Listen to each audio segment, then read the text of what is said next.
दोस्तों, आज देखते हैं शिव पुराण कथा।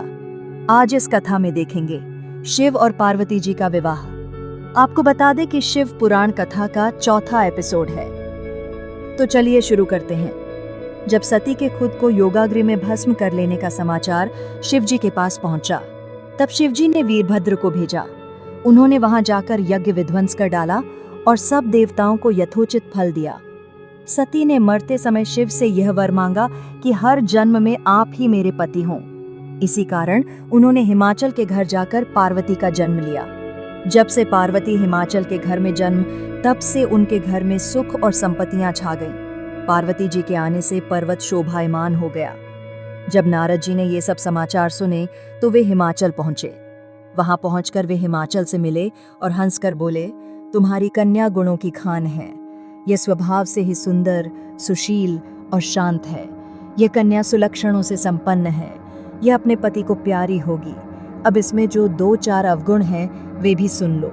गुणहीन, मानहीन, माता पिता विहीन, उदासीन, लापरवाह। इसका पति नंगा, योगी, जटाधारी और सांपों को गले में धारण करने वाला होगा। यह बात सुनकर पार्वती के माता पिता चिंतित हो गए। उन्होंने देवर्षि से इसका उपाय पूछा। तब नारद जी बोले, जो दोष मैंने बताए, मेरे अनुमान से वे सभी शिव में हैं। अगर शिव जी के साथ विवाह हो जाए तो ये दोष गुण के समान ही हो जाएंगे। यदि तुम्हारी कन्या तप करे तो शिव जी ही इसकी किस्मत बदल सकते हैं। तब यह सुनकर पार्वती जी की मां विचलित हो गई। उन्होंने पार्वती के पिता से कहा, आप अनुकूल घर में ही अपनी पुत्री का विवाह कीजिएगा, क्योंकि पार्वती मुझे प्राणों से अधिक प्रिय है। पार्वती को देखकर मैना का गला भर आया। पार्वती ने अपनी माँ से कहा, माँ, मुझे एक ब्राह्मण ने सपने में कहा है कि जो नारद जी ने कहा है, तू उसे सत्य समझकर जाकर तप कर। यह तप तेरे लिए दुखों का नाश करने वाला है। उसके बाद माता पिता को बड़ी खुशी से समझाकर पार्वती तप करने गई। पार्वती जी ने शिव को पति रूप में पाने के लिए तपस्या आरंभ की, लेकिन शिव को सांसारिक बंधनों में कदापि रुचि नहीं थी। इसलिए पार्वती जी ने अत्यंत कठोर तपस्या की ताकि शिव प्रसन्न होकर उनसे विवाह कर ले। पार्वती जी ने शिव को पति रूप में पाने के लिए तपस्या आरंभ की, लेकिन शिव को सांसारिक बंधनों में कदापि रुचि नहीं थी। इसलिए पार्वती जी ने अत्यंत कठोर तपस्या की ताकि शिव प्रसन्न होकर उनसे विवाह कर लें। सप्तर्षि ने पार्वती से जाकर पूछा, तुम किसके लिए इतना कठिन तप कर रही हो?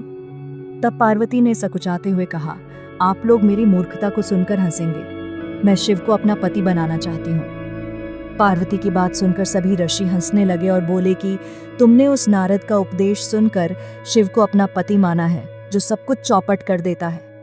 उनकी बातों पर विश्वास करके तुम ऐसा पति चाहती हो जो स्वभाव से ही उदासीन, गुणहीन, निर्लज्ज, बुरे वेश वाला, बिना घर बार वाला, नंगा और शरीर पर नागों को धारण करने वाला है। ऐसे वर के मिलने से कहो तुम्हें क्या सुख मिलेगा? अब हमारा कहा मानो, हमने तुम्हारे लिए बहुत अच्छा वर चुना है।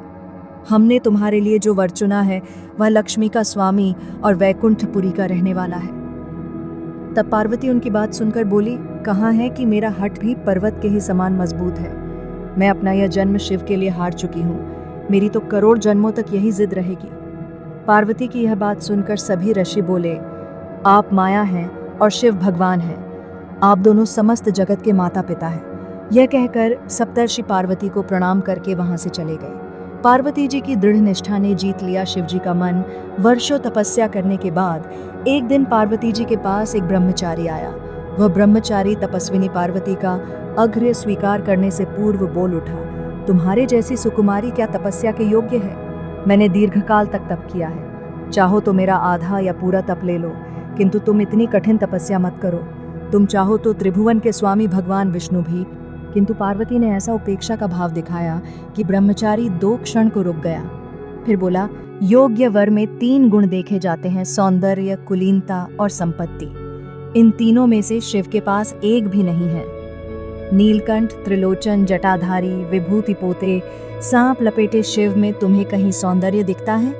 उनकी संपत्ति का तो कहना ही क्या, नग्न रहते हैं। बहुत हुआ तो चर्म चमड़ा लपेट लिया। कोई नहीं जानता कि उनकी उत्पत्ति कैसे हुई। ब्रह्मचारी पता नहीं क्या क्या कहता रहा, किंतु अपने आराध्य की निंदा पार्वती को अच्छी नहीं लगी। अतः वे अन्यत्र जाने को उठ खड़ी हुईं। तब शिव उनकी निष्ठा देख ब्रह्मचारी रूप त्याग प्रकट हुए और उनसे विवाह किया। जहां दृढ़ लगन, कष्ट सहने का साहस और अटूट आत्मविश्वास हो, वहां लक्ष्य की प्राप्ति अवश्य होती। पार्वती अपने तप को पूर्ण होते देख घर लौट आईं और अपने माता पिता से सारा वृत्तांत कह सुनाया। अपनी दुलारी पुत्री की कठोर तपस्या को फलीभूत होता देखकर माता पिता के आनंद का ठिकाना नहीं रहा। उधर शंकर जी ने सप्तर्षियों को विवाह का प्रस्ताव लेकर हिमालय के पास भेजा और इस प्रकार विवाह की शुभ तिथि निश्चित हुई। सप्तर्षियों द्वारा विवाह की तिथि निश्चित कर दिए जाने के बाद भगवान शंकर जी ने नारद जी द्वारा सारे देवताओं को विवाह में सम्मिलित होने के लिए आदरपूर्वक निमंत्रित किया और अपने गणों को बारात की तैयारी करने का आदेश दिया। सप्तर्षियों द्वारा विवाह की तिथि निश्चित कर दिए जाने के बाद भगवान शंकर जी ने नारद जी द्वारा सारे देवताओं को विवाह में सम्मिलित होने के लिए आदरपूर्वक निमंत्रित किया और अपने गणों को बारात की तैयारी करने का आदेश दिया। उनके इस आदेश से अत्यंत प्रसन्न होकर गणेश्वर शंखकर्ण, केकराक्ष, विकृत, विशाख, विकृतानन, दुंदुभ, कपाल, कुंडक, काकपादोदर, मधुपिंग, प्रमथ, वीरभद्र आदि गणों के अध्यक्ष अपने अपने गणों को साथ लेकर चल पड़े। नंदी, क्षेत्रपाल, भैरव आदि गणराज भी कोटि कोटि गणों के साथ निकल पड़े। ये सभी 3 नेत्रों वाले थे। सबके मस्तक पर चंद्रमा और गले में नीले चिन्ह थे। सभी ने रुद्राक्ष के आभूषण पहन रखे थे। सभी के शरीर पर उत्तम भस्म पुती हुई थी। इन गणों के साथ शंकर जी के भूतों, प्रेतों, पिशाचों की सेना भी आकर सम्मिलित हो गई। इनमें डाकनी, शाकिनी, यातुधान, वेताल, ब्रह्मराक्षस आदि भी शामिल थे। इन सभी के रूप रंग, आकार प्रकार, चेष्टाएं, वेशभूषा, हाव भाव आदि सभी कुछ अत्यंत विचित्र थे। किसी के मुख ही नहीं था और किसी के बहुत से मुख थे। कोई बिना हाथ पैर के ही था तो कोई बहुत से हाथ पैरों वाला था। किसी के बहुत सी आंखें थीं और किसी के पास एक भी आंख नहीं थी। किसी का मुख गधे की तरह, किसी का सियार की तरह, किसी का कुत्ते की तरह था। उन सब ने अपने अंगों में ताज़ा खून लगा रखा था। कोई अत्यंत पवित्र और कोई अत्यंत विभत्स तथा अपवित्र गणवेश धारण किए हुए था।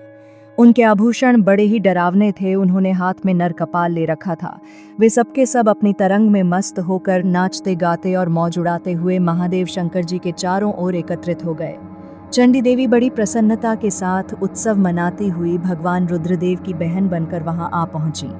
उन्होंने सर्पों के आभूषण पहन रखे थे।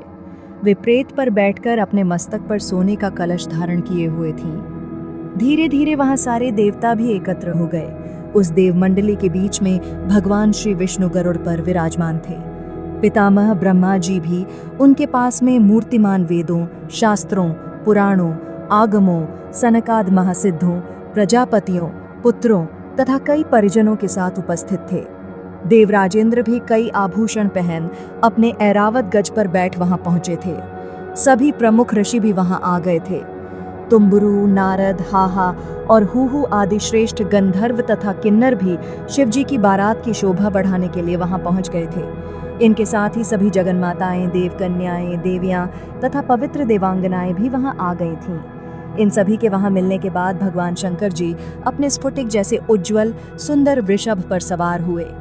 दूल्हे के वेश में शिवजी की शोभा निराली ही छटक रही थी।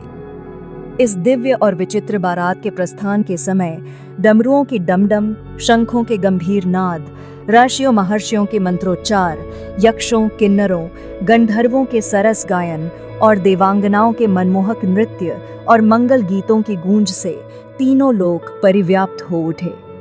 उधर हिमालय ने विवाह के लिए बड़ी धूमधाम से तैयारियां की और शुभ लग्न में शिवजी की बारात हिमालय के द्वार पर आ लगी। पहले तो शिवजी का विकट रूप तथा उनकी भूत प्रेतों की सेना को देखकर मैना बहुत डर गईं और उन्हें अपनी कन्या का पाणी ग्रहण कराने में आनाकानी करने लगीं। पीछे से जब उन्होंने शंकर जी का करोड़ों कामदेवों को लजाने वाला 16 वर्ष की अवस्था का परम लावण्यमय रूप देखा तो वे देह गेह की सुधि भूल गईं और शंकर पर अपनी कन्या के साथ ही साथ अपनी आत्मा को भी न्यौछावर कर दिया। हरगौरी का विवाह आनंद पूर्वक संपन्न हुआ। हिमाचल ने कन्यादान दिया। विष्णु भगवान तथा अन्यान्य देव और देव रमणियों ने नाना प्रकार के उपहार भेंट किए। ब्रह्मा जी ने वेदोक्त रीति से विवाह करवाया। सब लोग अमित उत्साह से भरे अपने अपने स्थानों को लौट गए। वीडियो अच्छा लगा हो तो हमारे चैनल को लाइक और सब्सक्राइब जरूर करें। धन्यवाद।